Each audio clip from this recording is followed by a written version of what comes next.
Hello friends, this is SP Singh and welcome to smarter everyday.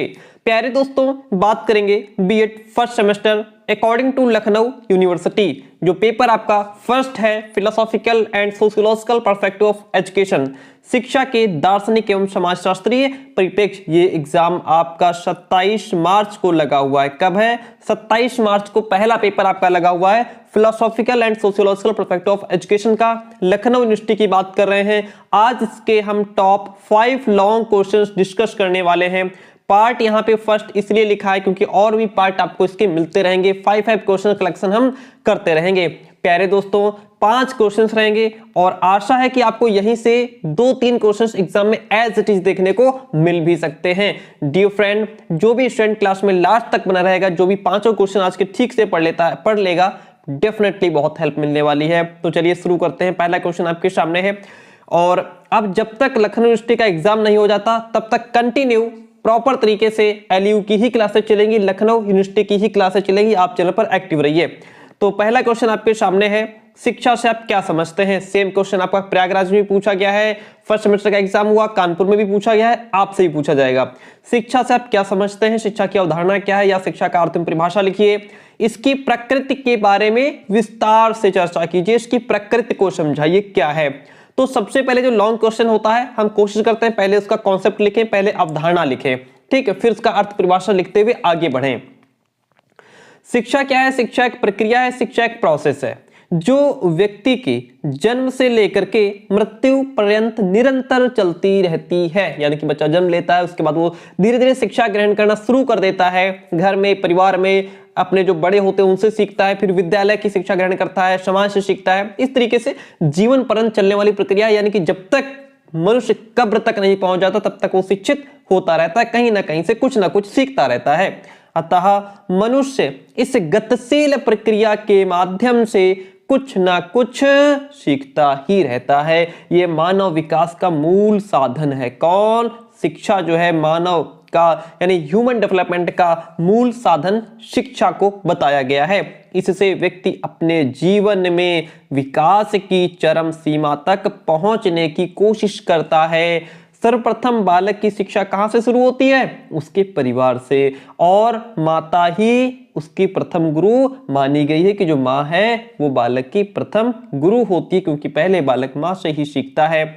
इसके बाद वो विद्यालयी शिक्षा ग्रहण करने के लिए जाता है, जहां वह शिक्षक टीचर्स के संपर्क में आकर के शिक्षा ग्रहण करता है। समाज से, समाज के सदस्यों से, मित्रों से, अन्य माध्यमों से व्यक्ति निरंतर कुछ न कुछ सीखता रहता है। इस प्रकार शिक्षा क्या है? शिक्षा समाज में निरंतर चलने वाली प्रक्रिया है। आप अपने दोस्तों के संपर्क में आए, आप बर्थडे पार्टी में गए, आप शादी विवाह में गए, किसी फंक्शन में गए, वहां भी हम सीख रहे हैं, खेल के मैदान में भी सीख रहे हैं, हर जगह सीखते हैं। शिक्षा के द्वारा मनुष्य की जन्मजात शक्तियों का विकास, उसके ज्ञान एवं कला कौशल में वृद्धि एवं व्यवहार में परिवर्तन किया जाता है। किसके द्वारा किया जाता है? ये सब शिक्षा के माध्यम से किया जाता है। जो मनुष्य के अंदर उसकी जन्मजात शक्तियां हैं, जो प्रकृति, जो ईश्वर से उसको शक्तियां मिली हैं, उनका डेवलपमेंट किया जाता है। किसके माध्यम से? शिक्षा के माध्यम से। उसके अंदर जो स्किल्स हैं, जो कला कौशल उसके अंदर है, उसमें वृद्धि की जाती है, उसके व्यवहार में परिवर्तन लाया जाता है शिक्षा के माध्यम से। वही व्यक्ति जो पहले बहुत रूड बिहेव करता था, वो शिक्षित हो गया, उसको समझा दिया गया है ना, उसको कुछ शिक्षित कर दिया गया, तो वो अब अच्छा व्यवहार करता है। तो यही शिक्षा के माध्यम से व्यवहार में परिवर्तन स्वाभाविक आ जाता है और उसे सभ्य, सुसंस्कृत एवं योग्य नागरिक बनाया जाता है। शिक्षा शब्द का सीधा साधा और सामान्य सा अर्थ क्या है?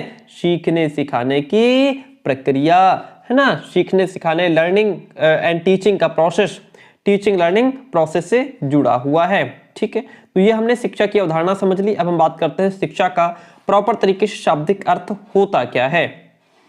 शाब्दिक अर्थ की बात करेंगे और डीप में जाएंगे इसके। देखिए, किसी शब्द की उत्पत्ति को जानने के लिए सबसे पहले यह जानना आवश्यक होता है कि वो शब्द किस भाषा से प्रकट हुआ है, ठीक है।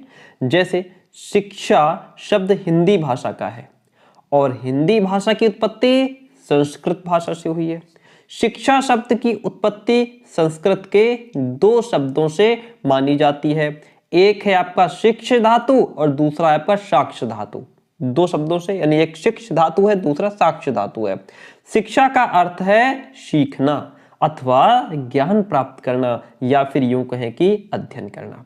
वहीं पर साक्ष का अर्थ क्या है? अनुशासन में रखना, नियंत्रण में रखना, निर्देश देना। ठीक है, शिक्षा शब्द, अब देखिए एक बात सुन लीजिए मेरी, अगर देखिए आप अगर यहां तक याद कर लेते हैं तो अच्छी बात है। ठीक है, अब ये जो हम आगे पढ़ाने जा रहे हैं, अगर ये आपको याद हो जाए इतना तो ठीक है, ना याद हो कोई बात नहीं है। ठीक है, अगर याद हो जाए तो इसको लिख देना, नहीं कोई बात नहीं है। आपका इतना जो हमने इसमें यहां तक जो पढ़ा वो एनफ रहेगा आपके अर्थ में लिखने के लिए। ठीक है, आगे बढ़ते हैं। चलिए, शिक्षा शब्द अंग्रेजी भाषा के एजुकेशन शब्द का पर्यायवाची है।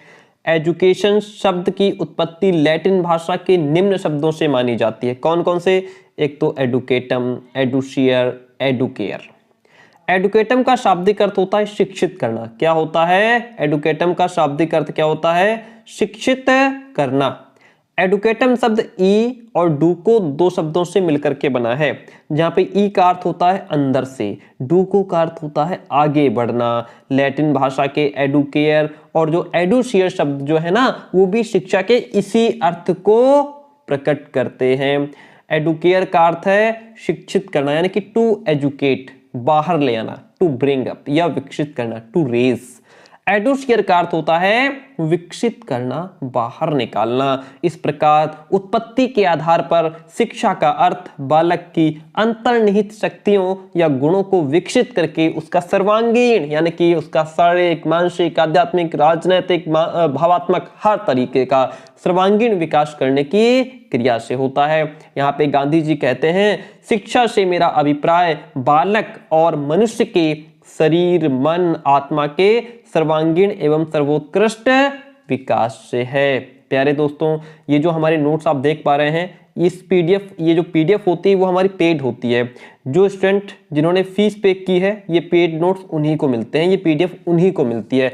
अगर आप भी लेना चाहें तो हमारा नंबर नोट कर लीजिए, 9628182649। ये हमारा नंबर है। यहाँ पे व्हाट्सएप मैसेज करके नोट्स की डिटेल इंफॉर्मेशन आप ले सकते हैं और आपको चारों नोट्स मिल जाते हैं, जो उसके लिए आपको फीस पे करनी होती है।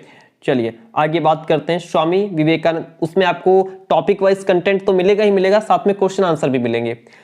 स्वामी विवेकानंद के शब्दों में बात करें तो मनुष्य की अंतर्निहित पूर्णता को अभिव्यक्त करना ही शिक्षा है। वहीं पर रविंद्रनाथ टैगोर कहते हैं, सर्वोच्च शिक्षा वो है जो हमें केवल सूचनाएं नहीं देती, बल्कि हमारे जीवन और संपूर्ण सृष्टि में एक सामंजस्य स्थापित करती है। तो हमने यहाँ पे शिक्षा का अर्थ एवं परिभाषा को ठीक से समझ लिया। अब हमसे क्वेश्चन में कह रहा था कि शिक्षा की प्रकृति को भी समझाइए। क्वेश्चन ये तो कह रहा था कि इसकी प्रकृति के बारे में विस्तार से चर्चा कीजिए। चलिए शिक्षा की प्रकृति को समझते हैं।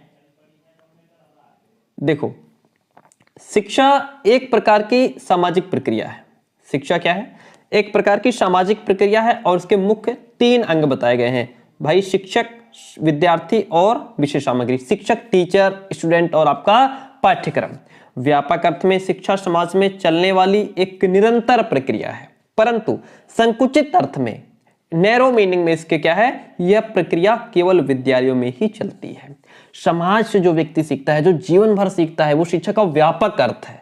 लेकिन विद्यालय में दी जाने वाली शिक्षा, जिसमें सब कुछ पहले से निर्धारित है, आपका समय निर्धारित है, आपका पाठ्यक्रम निर्धारित है, कितने बजे खाना खाएंगे, कितने बजे स्कूल जाएंगे, कितने बजे आएंगे, कितने बजे छुट्टी होगी, गेम पीरियड कब होगा, सब कुछ निर्धारित है, वो संकुचित शिक्षा होती है। वास्तव में हमें शिक्षा के व्यापक अर्थ को ही स्वीकार करना चाहिए, जिसमें व्यक्ति जीवन भर अपने जीवन की सही सत्यता को पहचान पाता है, क्योंकि इस दृष्टि से शिक्षा कभी न समाप्त होने वाली प्रक्रिया होती है। विद्यालय की शिक्षा एक दिन समाप्त हो जाती है, लेकिन जो व्यापक अर्थ में शिक्षा है वो कभी समाप्त नहीं होती है।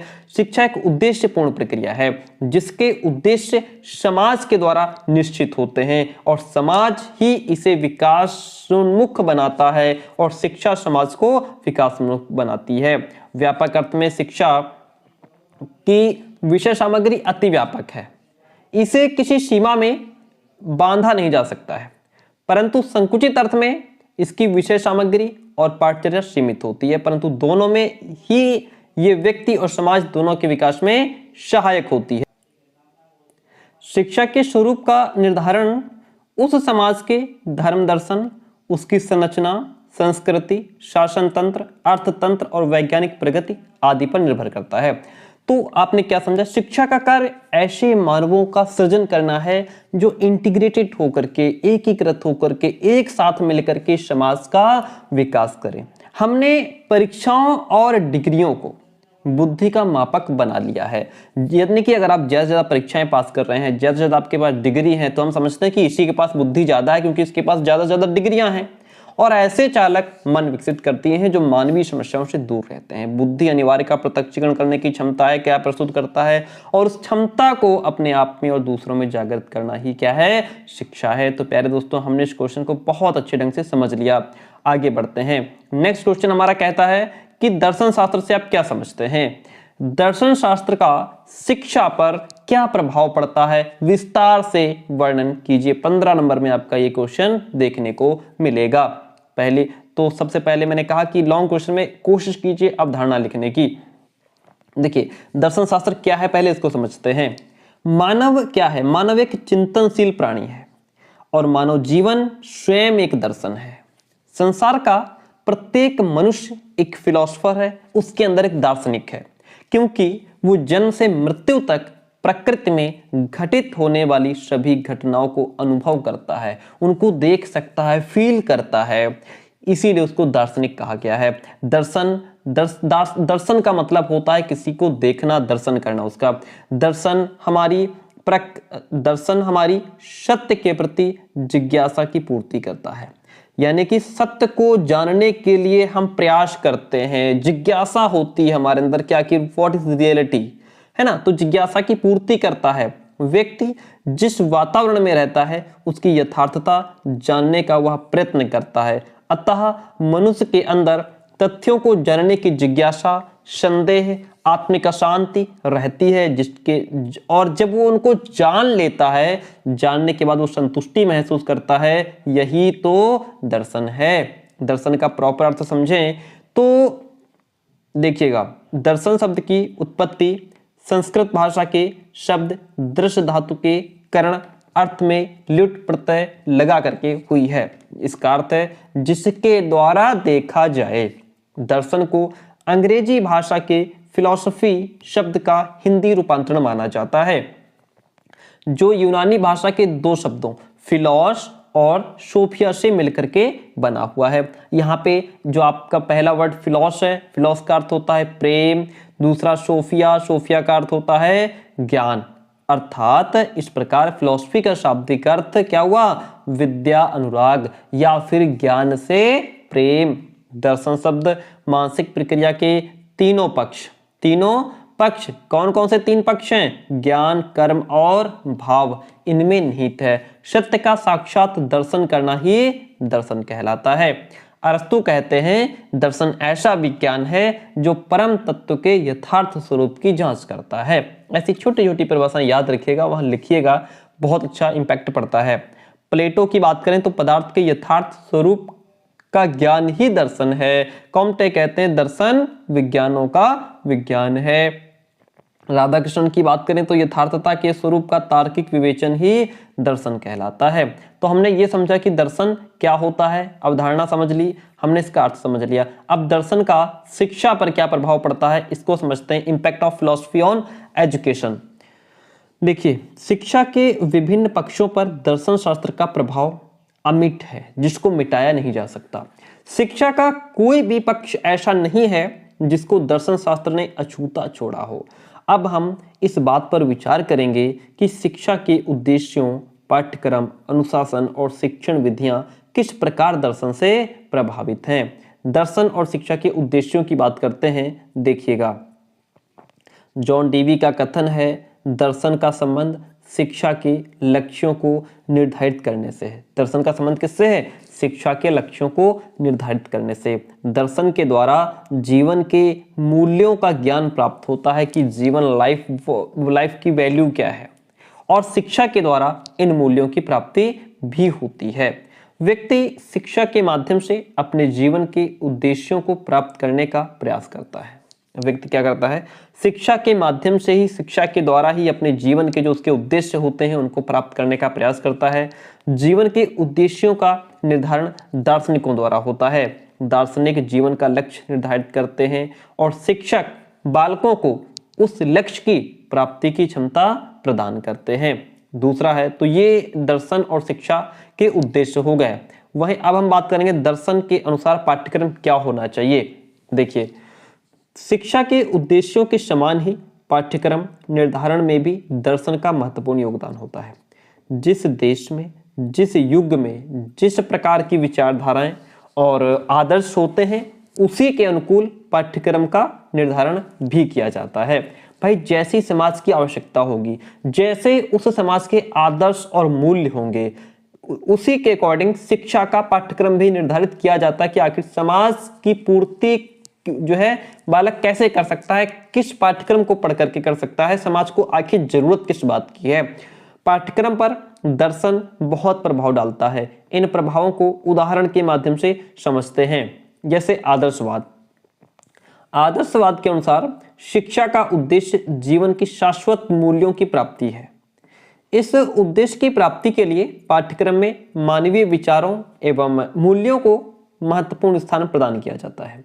इस प्रकार आदर्शवाद विचारधारा के अनुसार पाठ्यक्रम क्या है, विचार केंद्रित है। ठीक है। दूसरा है प्रकृतिवाद। प्रकृतिवाद बालक के स्वाभाविक विकास पर अधिक बल देता है। प्रकृतिवाद क्या है, बालक के स्वाभाविक विकास पर अधिक बल देता है। इसके अनुसार शिक्षा का उद्देश्य बालक की व्यक्तित्व का विकास करना, जो उसकी व्यक्तिगत क्षमता का विकास करना, उसकी व्यक्तित्व का विकास करना। अतः इस उद्देश्य की प्राप्ति के लिए पाठ्यक्रम में बालक की तत्कालीन आवश्यकताएं, उसकी रुचियां, क्षमताओं आदि को आधार बनाया जाता है और इस प्रकार प्रकृतिवादी विचारधारा बाल केंद्रित पाठ्यक्रम पर बल देती है। प्रयोजनवाद की बात करें, प्रयोजनवादी जो विचारधारा है यह उपयोगिता, व्यावहारिकता आदि पर बल देती है। ये बालक को अपने मूल्यों एवं स्वयं निर्माणकर्ता मानती है। इस दृष्टिकोण से पाठ्यक्रम में बालक की वर्तमान एवं भावी आवश्यकताओं की पूर्ति के लिए उपयोगी क्रियाओं को स्थान दिया जाता है। इस प्रकार प्रयोजनवादी विचारधारा क्रिया प्रधान पाठ्यक्रम पर बल देती है। तीसरा है यथार्थवाद। चौथा क्या है, यथार्थवाद, रियलिज्म।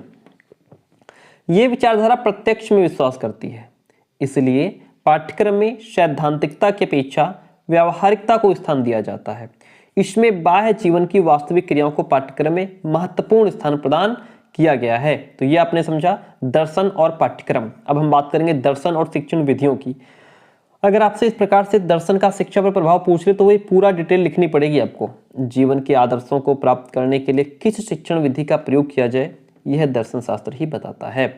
शिक्षण विधियों का मूल्यांकन दर्शन करता है। शिक्षा शास्त्रियों ने अलग अलग शिक्षण विधियों का निर्माण किया है। जैसा रूसो, निषेधात्मक शिक्षा पद्धति किसने दी, रूसो ने। क्रिया पद्धति किसने दी, फ्रॉबेल ने।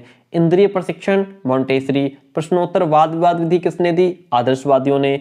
और इंद्रियों द्वारा सीखना, प्रकृतिवादी। प्रोजेक्ट और इकाई पद्धति, प्रयोजनवादियों ने दिया। निरीक्षण और स्वानुभव पद्धति यथार्थवाद ने दी। तो ये कुछ अध्ययन पद्धतियां हैं जो शिक्षा शास्त्रियों ने दी हैं। अब पूछ रहा है दर्शन के अनुसार अनुशासन कैसा होना चाहिए, इस पर बात करते हैं। विभिन्न दार्शनिक विचारधाराओं के अनुसार अनुशासन के 3 रूप हैं। एक तो दमनात्मक अनुशासन है, दूसरा प्रभावात्मक अनुशासन है, तीसरा मुक्त्यात्मक अनुशासन है। दमनात्मक अनुशासन में बालकों को दंड देना अनिवार्य है, नहीं तो बालक बिगड़ जाएगा। इनके अनुसार भय, दंड और दमन के द्वारा अनुशासन स्थापित किया जा सकता है। दूसरा हमारा आता है प्रभावात्मक अनुशासन। प्रभावात्मक अनुशासन में शिक्षक को अपना व्यक्तित्व तो इतना प्रभावशाली और आकर्षक बनाना चाहिए कि विद्यार्थी उसकी ओर स्वयं आकर्षित हो जाए, क्योंकि बच्चे जो हैं वो जो स्टूडेंट हैं वो टीचर को कॉपी भी करते हैं, उनके आदर्शों को जानते हैं, उनको अपना आदर्श मानते हैं।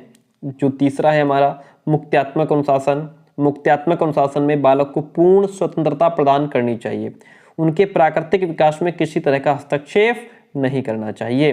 तो इस तरीके से ये हमने पूरा क्वेश्चन समझ लिया कि दर्शन शास्त्र क्या है, शिक्षा पर दर्शन शास्त्र का क्या प्रभाव पड़ता है। पूरी डिटेल में हमने इस क्वेश्चन को कंप्लीट किया। अब नेक्स्ट क्वेश्चन हमारा है तीसरा क्वेश्चन कहता है, देखिएगा, राष्ट्रीय एकीकरण से आप क्या समझते हैं? भारत में इसकी आवश्यकता एवं प्रकाश एवं महत्व पर प्रकाश डालिए। राष्ट्रीय एकीकरण, देखिए सबसे पहले समझते हैं राष्ट्रीय एकीकरण क्या है। देखिएगा, राष्ट्रीय एकता का अर्थ है किसी राष्ट्र के सभी व्यक्तियों में हम की भावना का विकास। राष्ट्रीय एकता का मतलब क्या होता है कि किसी राष्ट्र के सभी व्यक्तियों में हम की भावना का विकास। जब किसी राष्ट्र के सभी व्यक्ति क्षेत्र, जाति, संस्कृति एवं धर्म आदि की भिन्नता होते हुए भी राष्ट्र के नाम पर हम की भावना से जुड़े हैं, एक होते हैं एवं राष्ट्र हित के आगे अपने व्यक्तिगत और सामूहिक हितों का त्याग करते हैं, तो हम कहते हैं कि उस राष्ट्र में राष्ट्रीय एकता है। राष्ट्रीय एकता का मतलब ही है कि हम अपने व्यक्तिगत और जो सामूहिक, जो हमारे कह सकते हैं अपने स्वार्थ को भुला करके सिर्फ हम राष्ट्र की तरफ ध्यान दें, राष्ट्र के डेवलपमेंट पर ध्यान दें, राष्ट्र की प्रगति में अपना योगदान दें। ठीक है, राष्ट्र की एकता किसी भी राष्ट्र का मुख्य तत्व होती है। बिना इसके राष्ट्र की कल्पना ही नहीं की जा सकती जब तक राष्ट्र में एकता नहीं होगी। इसके अभाव में कोई राष्ट्र ज्यादा दिनों तक जीवित नहीं रह सकता। जब राष्ट्र में, देश में फूट पड़ी होगी, लोग एक नहीं होंगे, है ना, एकता नहीं होगी, तो दूसरे देश उस पर आक्रमण करके और उसका अस्तित्व खत्म कर देंगे। प्रत्येक राष्ट्र अपने हितों की रक्षा के लिए अपना राज्य स्थापित करने का प्रयत्न करता है। आज सभी राष्ट्रों के अपने अपने राज्य हैं, अतः राष्ट्र एवं राज्य एक दूसरे के पर्यायवाची हो गए हैं। राष्ट्र के बारे में 4 तथ्य स्पष्ट होते हैं। कौन कौन से 4 तथ्य हैं? नंबर 1, किसी भी राष्ट्र में भिन्न भिन्न क्षेत्रों, जाति, भाषा, संस्कृति एवं धर्म के लोग होते हैं। ठीक है, कोई भी राष्ट्र हो उसमें अलग अलग जातियां होती हैं और अलग अलग भाषाएं बोली जाती हैं, सबकी संस्कृति अलग होती है, धर्म अलग होते हैं।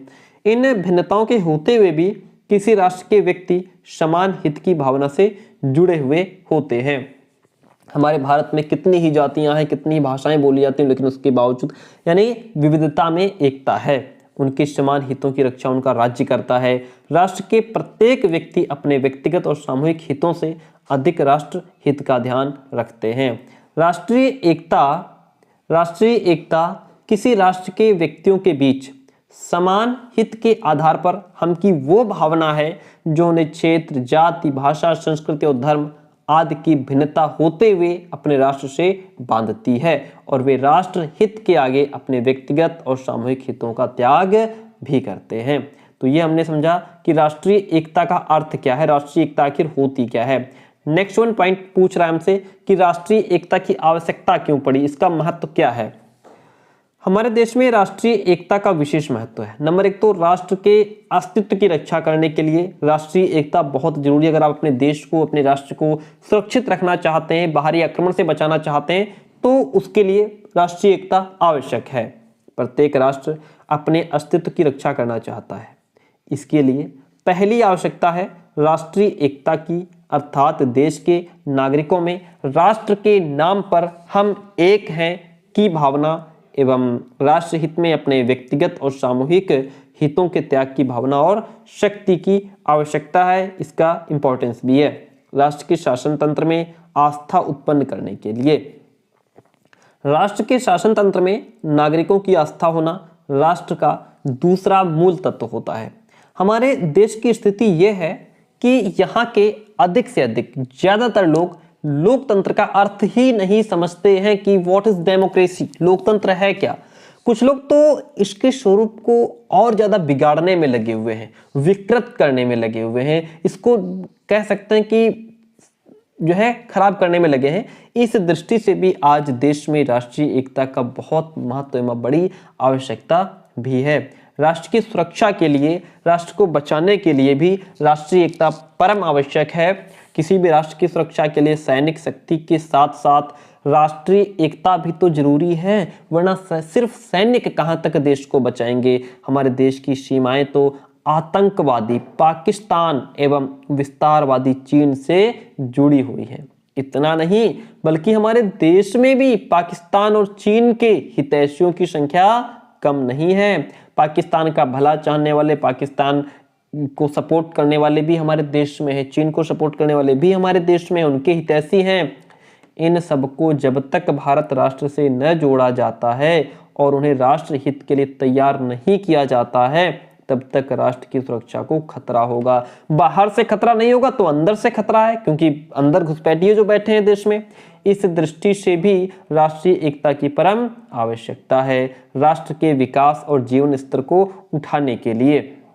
अगर आप अपने नेशन का डेवलपमेंट चाहते हैं, अपने नेशन को ऊंचे लेवल तक ले जाना चाहते हैं, तो हम की भावना भी जरूरी है। सिर्फ मैं से काम नहीं चलता है। कोई भी समाज हो, राष्ट्र हो, परिवार हो, किसी भी राष्ट्र का किसी भी प्रकार का विकास नीतियों, रीतियों एवं जन सहयोग पर निर्भर करता है। उसका आर्थिक विकास भी इसी बात पर निर्भर करता है। राष्ट्र की नीतियां एवं रीतियां लोक हित में तभी बन सकती हैं जब सरकार में बैठे लोग राष्ट्र हित में सोचें, अर्थात उनमें राष्ट्रीय एकता की भावना हो। आगे बढ़ते हैं। बलिदान की भावना होनी चाहिए। नागरिकों में आत्मत्याग की भावना का विकास करके अपने राष्ट्र के लिए हर प्रकार का बलिदान करने की भावना विकसित करने के लिए राष्ट्र एकता की आवश्यकता है। बहुत अच्छा क्वेश्चन, बहुत प्यारा क्वेश्चन। राष्ट्रीय एकीकरण क्या समझते हैं और इसकी क्या आवश्यकता और महत्व है, जिसको हमने बहुत आसान भाषा में इसको समझ लिया। आपको इजी नोट्स जो हैं आपके वो सिर्फ नाम के इजी होते हैं, समझ में उससे आपको कुछ नहीं आएगा, ना तो आपकी तैयारी होगी। ये जो हमारे नोट्स हैं इसमें पूरा topic wise content plus question answer पढ़ करके आप बहुत अच्छे नंबर ला सकते हैं। प्रयागराज यूनिवर्सिटी हो या कानपुर हो, बच्चों को पूरा पेपर जितना हमने पढ़ा है वहीं से मिला है। देखिए, समाजशास्त्र का क्या अर्थ है एवं परिभाषा लिखते हुए इसकी प्रकृति की विवेचना कीजिए। समाजशास्त्र का अर्थ, पहले तो सबसे पहले इसके कॉन्सेप्ट को समझते हैं, अवधारणा को समझते हैं। समाजशास्त्र समाज का विज्ञान है। समाजशास्त्र समाज का ही एक क्या है, विज्ञान है। ये एक ऐसा विषय है जिसमें मानव समाज के विभिन्न स्वरूप, संरचना एवं प्रक्रियाओं का एक सीक्वेंस से, या यूं कहें कि एक क्रमबद्ध तरीके से उसका अध्ययन किया जाता है। व्यक्ति जन्म के समय मात्र एक जैविकीय प्राणी होता है। जब उसका जन्म होता है तो सिर्फ वो एक जैविकीय प्राणी ही होता है, किंतु जैसे जैसे समय परिवर्तित होता है, बालक बड़ा होता जाता है, विकसित होने लगता है, तो वो समाज के संपर्क में आता है और धीरे धीरे वो सामाजिक प्राणी बन जाता है। समाज के साथ वो इंटरेक्ट कर पाता है, समाज के साथ अंतःक्रिया कर पाता है, घर परिवार के लोगों से सीखता है, समाज के साथ उठता बैठता है, उससे अंतःक्रिया करता है ना, और अपने समाज के आदर्शों, मूल्यों को ग्रहण करता है। विकास के इस क्रम में समाज एवं शिक्षा की प्रमुख भूमिका होती है। शिक्षा व्यवस्था किसी समाज के अंतर्गत ही होती है, अतः उस समाज के मूल्यों, विचारों, उद्देश्य आदि का प्रभाव शिक्षा पर होता है। हम प्रॉपर अर्थ में समझेंगे कि समाजशास्त्र का अर्थ होता क्या है। फ्रांस के महान दार्शनिक ऑगस्ट कॉम्टे ने एक नवीन शास्त्र की रचना 1837 में की और उसे समाजशास्त्र नाम दिया। समाजशास्त्र से उनका तात्पर्य था व्यक्ति और समाज के बीच संबंधों के अध्ययन में वैज्ञानिक विधि का प्रयोग करना। कॉम्टे के उपरांत 1976 में समाजशास्त्र के सिद्धांत के नाम से हार्बर्ट स्पेंसर की एक पुस्तक प्रकाशित हुई। इस पुस्तक से समाजशास्त्र विषय को और ज़्यादा मान्यता प्राप्त हो गई। समाजशास्त्र शब्द की उत्पत्ति 2 शब्दों से मिलकर के बनी है, जिसमें से पहला शब्द सोशियस है और लैटिन भाषा से, और दूसरा शब्द लोगस अर्थात ग्रीक भाषा से लिया गया है। शाब्दिक अर्थ में समाजशास्त्र का अर्थ है समाज का शास्त्र, समाज का विज्ञान। ठीक है, समाजशास्त्र शब्द सोशियोलॉजी का हिंदी रूपांतरण है और समाजशास्त्र वास्तव में सामाजिक अंतर संबंधों का ही विज्ञान है। ये समूह का अध्ययन करता है, ग्रुप्स का अध्ययन करता है, ग्रुप स्टडी करता है। ये मानव व्यवहार को प्रभावित करने वाले जितने भी तत्व हैं उनका अध्ययन करता है। मानव के व्यवहार पर जितने भी तत्वों का, वातावरण का, आनुवंशिकता का, या जो भी चीजें हैं जिनका प्रभाव पड़ रहा है उनका अध्ययन करता है। इसमें सभी मानवीय संबंधों का अध्ययन किया जाता है।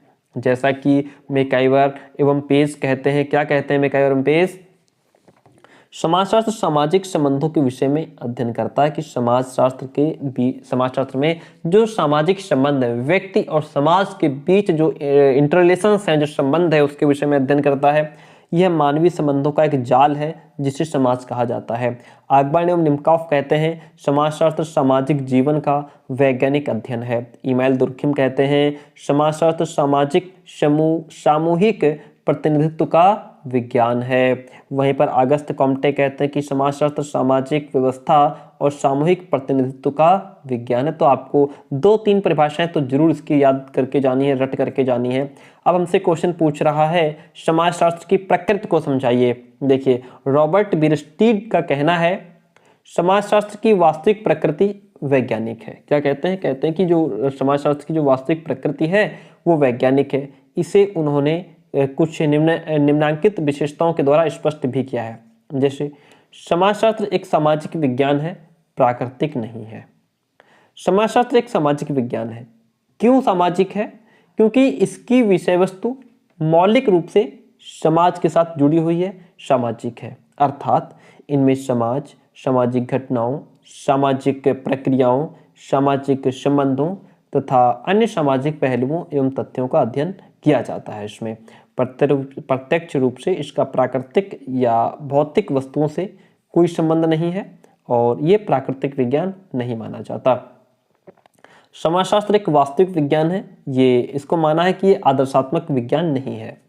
समाजशास्त्र वास्तविक घटनाओं का अध्ययन जिस रूप में वे विद्यमान है उसी में करता है और विश्लेषण में किसी आदर्श को प्रस्तुत नहीं करता या अध्ययन के समय किसी आदर्शात्मक दृष्टिकोण को नहीं अपनाया जाता। अतः यह एक वास्तविक विज्ञान है, आदर्शात्मक नहीं है। समाजशास्त्र एक विशुद्ध विज्ञान है, व्यवहारिक विज्ञान नहीं है। समाजशास्त्र विशुद्ध विज्ञान है क्योंकि इसका प्रमुख उद्देश्य मानव समाज से संबंधित सामाजिक घटनाओं का अध्ययन, विश्लेषण एवं निरूपण करके ज्ञान का संग्रह करना है। विशुद्ध विज्ञान सैद्धांतिक होता है। विशुद्ध विज्ञान कैसा होता है? सैद्धांतिक होता है, सिद्धांतों पर आधारित होता है। इसीलिए इसके द्वारा संचित ज्ञान को अनिवार्य रूप से व्यवहारिक रूप में नहीं लाया जा सकता। तो यहाँ पे आपने समझा कि समाजशास्त्र की प्रकृति क्या है। समाजशास्त्र एक सामाजिक विज्ञान है, प्राकृतिक नहीं है। समाजशास्त्र एक वास्तविक विज्ञान है, आदर्शात्मक नहीं है। समाजशास्त्र एक विशुद्ध विज्ञान है, व्यवहारिक विज्ञान नहीं है। तो इस तरीके से आपने समाजशास्त्र का अर्थ, परिभाषा और इसकी प्रकृति को भी समझ लिया। आगे बढ़ते हैं और आज का लास्ट क्वेश्चन आपके सामने होगा। 5 क्वेश्चन हम लोग डिस्कस कर लेंगे आज और इसके पार्ट आते रहेंगे। लखनऊ यूनिवर्सिटी क्लासेस तब तक चलेंगी आपकी लास्ट 3 मार्च तक, 2 मार्च तक, क्योंकि 3 को आपका लास्ट पेपर रहेगा थर्ड सेमेस्टर वालों का, फर्स्ट सेमेस्टर का लास्ट पेपर 5 तारीख को है। तो 4 तारीख तक आपकी क्लासेस कंटिन्यू चलती रहेंगी। चैनल पर एक्टिव रहिए क्योंकि प्रयागराज का एग्जाम हमने करवा दिया उसके और कानपुर का भी एग्जाम हो गया बच्चों का, बस आपका ही बचा है। पहला क्वेश्चन है संस्कृति से आप क्या समझते हैं? सभ्यता एवं संस्कृति के संबंध को स्पष्ट कीजिए। सबसे पहले कॉन्सेप्ट लिखेंगे, इसका अवधारणा लिखेंगे। अगर पूछता है कि क्या समझते हैं तो अवधारणा आप लिखने की कोशिश करेंगे, लिखेंगे भी। संस्कृति किसी समाज के सदस्यों के द्वारा निर्मित एवं विकसित कार्य, व्यवहार, विचार, संस्था, उपकरण आदि का एक परिचायक माना गया है। ये प्रत्येक समाज की अपनी शिष्टता होती है और समय के अनुसार इसमें परिवर्तन भी दिखाई पड़ता है। जो हमारी संस्कृति होती है उसमें समय, जिस तरीके से समय में परिवर्तन होता है तो उसमें संस्कृति में भी परिवर्तन दिखाई देता है। शाब्दिक अर्थ की अगर बात करें तो संस्कृति शब्द का धातु में सम उपसर्ग के योग से बना हुआ है। इसमें मूल धातु क्र है जिसका तात्पर्य करना, सम उपसर्ग के प्रयोग से इसका अर्थ निकलता है सम्यक प्रकार से करना, संवारना या फिर शुद्ध करना। इस प्रकार संस्कृति से आशय कार्य को भली प्रकार से सोच समझकर करने से होता है। संस्कृत का मतलब क्या होता है? किसी भी कार्य को भली प्रकार से सोच समझ करके करना।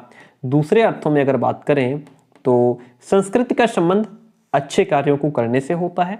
ये अच्छे कार्य मनुष्य करता है, अतः संस्कृति का संबंध मनुष्यों से होता है, विशेष रूप से उसके अच्छे कार्यों से माना जाता है। अंग्रेजी में संस्कृत के लिए कल्चर शब्द का प्रयोग किया जाता है। ये लैटिन भाषा के कल्चुरा शब्द से बना है जिसका अर्थ होता है शिष्टता, संवर्धन और संस्कृति। ठीक है, यहाँ पे AK आटवे कहते हैं कि एक समाज की संस्कृति से आशय उस समाज की संपूर्ण जीवन पद्धति से होता है।